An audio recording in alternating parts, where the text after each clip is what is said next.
Didn't see you there. It's Stu from Amped Airsoft, and this is actually one of my new Russian kits. It's actually a CSTO International Organization loadout, and I just wanted to share it with you guys to show you some of my upgrades for my kit. And do it in Russian. Do what? Do it in Russian. Why? Because it's funnier. Okay. Всем привет, это Stu с компании Amped Airsoft. Я здесь, чтобы поделиться своими реконструкциями русских горных сил и спецподразделений, лежащих на севере Казахстана и в Кавказе. What'd you say? Dank memes.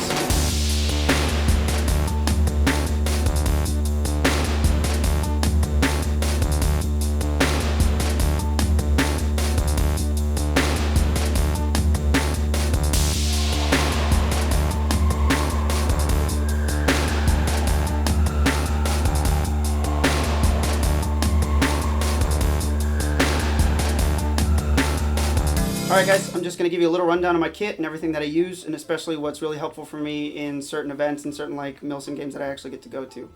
The main reason that I picked this kind of loadout is because it's really functional but still really lightweight, so you get the best of both worlds with like weather protection and wet weather gear because it's actually waterproof, and it's still like a very fun uniform to play in, and it's something a little bit unique. First thing I'm going to start with is actually my pew pew. This is a GHK74MN, which is just normal bone stock AK-74. I used to run an E&L 74MN and I loved it. It had actually amazing performance, but I just wanted to get into something a little bit more like realistic and kind of just fun to play around with at some milsim games. I run 8 CO2 mags with it. I actually have broken 2 nozzles and the full auto sear on it, but this thing honestly just doesn't really give a crap. It just keeps running, and I've had absolutely no problems with it. The consistency is amazing. The rate of fire is awesome, and it has one of the best trigger responses that I've ever seen in anything in the BB Wars community. Alright, moving from the top, we actually have my goggle set, which is just something that's like my secondary, because for eye protection, I actually use ESS Ices. They're actually really comfortable for me, and they actually don't fog up that bad at all. They're actually pretty consistent. For my headwear, I just have a real Russian 6B7 1M, which is actually just their standard like army rated ballistic protection that I got because it's actually one of the more comfortable helmets that I've used before, and I just got a floor cover on there. It's pretty basic, and it's a lot lighter than other even replicas that I've tried, which is surprising because I had a replica version of this and the real one's lighter, so go figure. I just have a standard KSOR camouflage cap on here. It's pretty, yeah, there's not really much to say about that.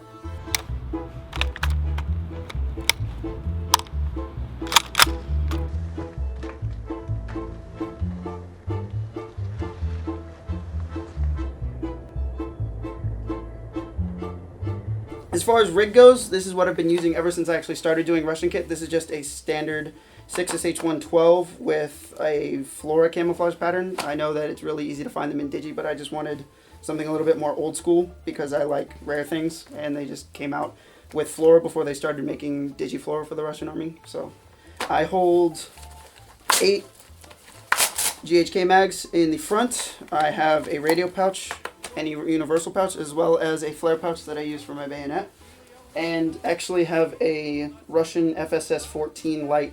And this is actually something that I picked up. You can find them on eBay for about, I want to say like 35, 40 bucks plus shipping, which might sound like a lot, but it's something that's portable. Comes with a blue LED, red, green, and just a normal light.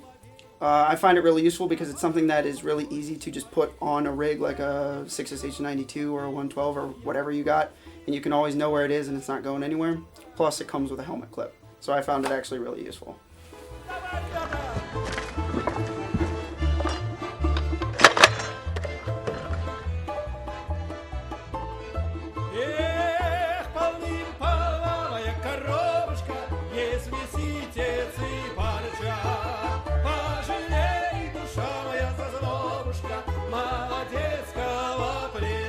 I was just at Operation Crucible, which was the 5th one, which is one of my favorite milsim ops actually, and I've run a 112 at both of the times that I've gone to Crux, and it's actually just a really lightweight and balanced rig because you're going basically straight up a mountain for 3 days.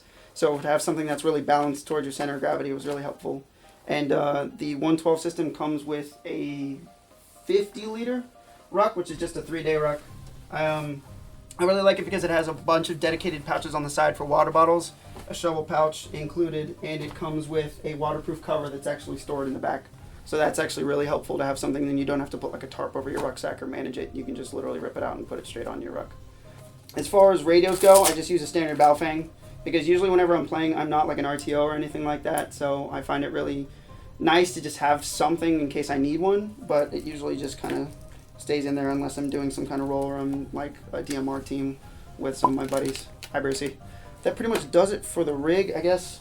One more thing worth mentioning is I have a Flora IFAK, which is actually standard issue for the Russian Army. There's not really anything super special about it. I just use it to hold like anything like real world stuff or like tourniquets or anything in there. I have brand new tourniquets and I hold like, if anything, like if Milsim games require like a tourniquet system or something for medicing, hint hint, it's really useful to have it in your IFAK instead of like on a dedicated pocket or getting disorganized so you don't lose it. Moving down, I'm just using the exact same stuff as I usually am with boots. These are the boots that I've had for about 2 years now. These are Bootex Cobras, and they're their new series. They're actually extremely nice boots because they're waterproof right out of the box, and I actually tested that really well at the last 2 Milsim ops that I went to, which were Milsim West Defense of Grozny, which was awesome, and Crucible, which they were just caked in mud for about 3 days. I had to scrape it off with a bayonet, but they work really well and I haven't had any rips or tears or anything with them.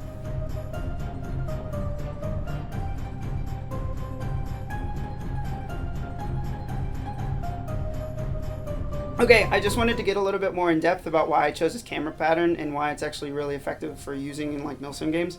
This is a CSTO-KSOR level 4 field suit, which is basically just a long way of saying that it's just a demi-season suit for the KSOR organization based out of Moscow. First of all, it's extremely weatherproof and it's still light and breathable. And for most of the like soft shells and stuff that I've tried before, you have to have like a trade-off of weight for like actually good water protection. But this honestly feels like really thin. So for me, it's something that I actually like to use, and I'm hoping to put it through the test when I go to a couple more games in the near future. It actually has armpit sleeves and a lot of basically like frivolous features for Airsoft that are just like ranked tabs, but I actually found that you could like maybe wrap a tourniquet around something like that, like if you're a medic in a game, or if you wanted to just like use this as something that's more of just like a parka if you were using like a different uniform and you just wanted to have this coat. That's still useful. To each their own. I found like through experience that I would used to be the type of person that only brought one camo set to a game, and then I'd need a waterproof layer and I'd basically be stuck. So I like something that I can fold up to basically the size of my hand and put in a ruck, because that's what you can do with this. And it's still comfortable and is like sort of demi-season-y and still warm enough if you need it to be. This is actually the camo of a international organization that is based out of Moscow in Russia, that is basically just in like a joint organization between all this former Soviet satellite states and Russia to help with like military training. So it's sort of like a special, super ridiculous spook guy camo, but it's something that's actually useful and not just like fancy. And other than that, I'm just wearing, as an undershirt, which is pretty standard for all Russian military, I'm just wearing a Tenyaska in VDV blue, because that's actually something that KSOR uses. If not, you can find just like a standard cream PT shirt or something like that, or just like a Digiflor t-shirt. It doesn't really matter.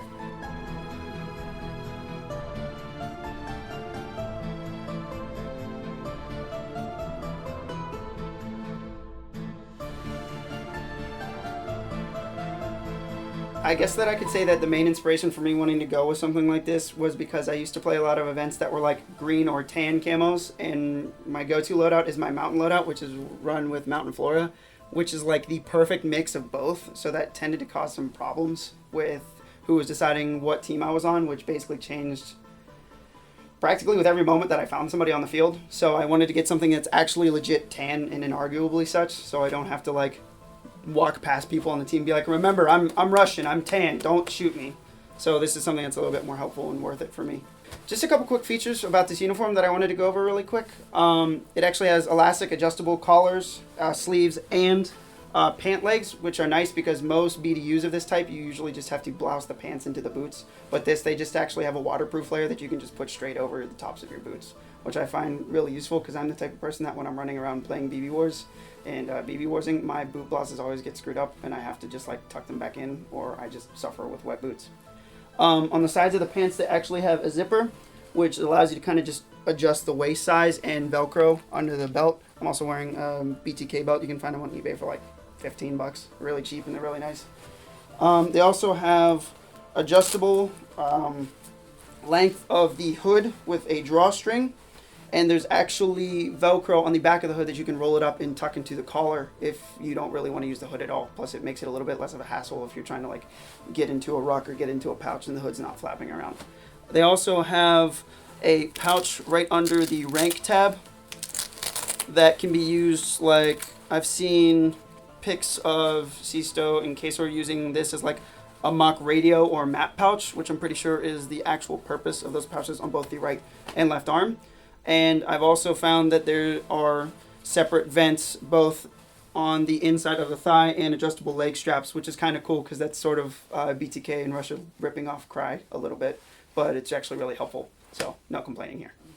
Anyway guys, this has actually just been a quick review of my new kit. I hope you found something enjoyable about it and maybe something that you can adapt for your BB Warsing. If you'd like to know anything more, you can actually look me up on Instagram, amped_stu. I'm actually going to be taking a trip to Kazakhstan and hopefully I'll be playing a little bit of Airsoft over there and see how they do it. Thanks guys. Make sure to check out ampedairsoft.com to find some of the things that Stu uses in his actual loadout, as well as replica Russian stuff from Gray Shop, E&L AKs, and much more. Thanks for watching, guys.